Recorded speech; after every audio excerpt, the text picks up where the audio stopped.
రోగం బాగవడానికి మాట సరిపోయింది, దెయ్యాలు వెళ్ళిపోవడానికి మాట సరిపోయింది. కానీ మన యొక్క హృదయాలు బాగవడానికి మాట సరిపోలేదు. అందుకని ఆ మాట మానవుడై వచ్చాడు, రక్త మాంసాలతో వచ్చాడు. ఆ కల్వరి శిలువలో మన కొరకు ఆయన సిలువ వేయబడ్డాడు, రక్తము కార్చాడు. ఆయన రక్తము కారిస్తేనే, ఆయన ప్రాణం పెడితేనే, ఆయన కార్చిన రక్తముతోనే మన హృదయం ఏమైంది చెప్పండి? బాగుపడింది. మన హృదయాలను బాగు చేయడం కొరకై తన రక్తము వలన మనలను ప్రేమించుచు మనలను విడిపించడానికి యేసుక్రీస్తు వారి లోకానికి వచ్చాడు. చివరిగా మాట చదివి ప్రార్థన చేద్దాం. ప్రకటన గ్రంథం 1వ అధ్యాయం 6వ వచనాన్ని చదువుకుందాం. ప్రకటన గ్రంథం 1వ అధ్యాయం 6వ వచనం.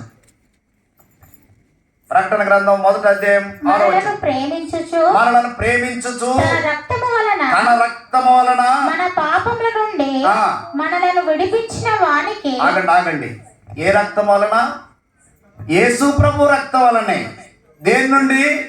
పాపముల నుండి విడిపించిన వానికి మహిమయు ప్రభావమును యుగయుగములు కలుగును గాక.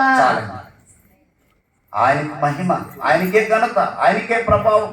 ప్రియులారా, ఎందుకంటే ఆయన మనలను కడగడానికి, మన హృదయాలను బాగు చేయడానికి మాట సరిపోలేదు కనుక, మాట ప్రియమైనటువంటి వల్లరా మాంసపు ముద్దగా మారి ఆయన కార్చిన ప్రశస్త రక్తము ద్వారా మన జీవితాలు కడగడానికి, మన హృదయాలు కడగడానికి ఆయన లోకానికి దిగి వచ్చాడు, మానవునిగా దిగి వచ్చాడు.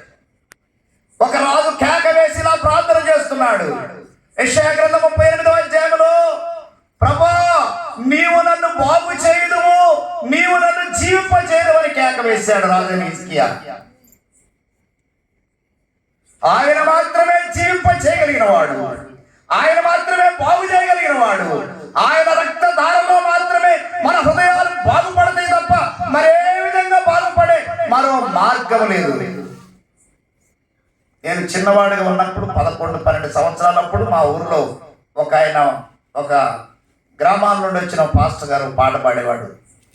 పాపరోగానికే మందు నీవు పరుగెత్తి కొనకుంటే దొరకదిగ మందు, పాపరోగానికే మందు. పాపరోగానికి ముందేంటి? ప్రభువైన యేసుక్రీస్తు వారి రక్తమే. ఆయన రక్తంతో మన పాపములు కడుక్కుంటే కడగబడిన వాళ్ళు పరలోకంలో ఉంటారు. కడగబడిన వాళ్ళు ఎక్కడ ఉంటారు?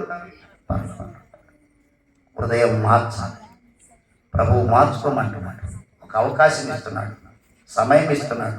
ఈ 3 దినాలు మీ కుటుంబాలు మారాలని, మీ పిల్లలు మారాలని, మీ గ్రామం మారాలని, మీ సుఖీలు మారాలని, మీ రక్త సంబంధాలు మారాలని దైవజనులు భారముతో ఈ కుడికలు ఏర్పాటు చేశారు. ఆయన వైపు తిరుగుదాం, ప్రార్థన చేసుకుందాం. ప్రేమ తండ్రి, ఈ బలహీనుడు నిలబడ్డాడు కానీ మాటలు బలమైనవిగా నీ ప్రజల హృదయాల్లోనికి వెళ్ళి మా హృదయాలను బాగు చేయి దేవునికి, మా కుటుంబాలను, మా జీవితాలను, మా వ్యక్తిగత బ్రతుకులను మీకు సమర్పించుకుని మమ్మల్ని సరి చేసుకుంటూ నీ ఎదుటికి వచ్చున్నాం. నీ ఎదుట మా హృదయం సరైనదిగా ఉండునట్లు మమ్మల్ని సరి చేయండి. యేసు ప్రభువు నామమున ప్రార్థిస్తున్నాను తండ్రి.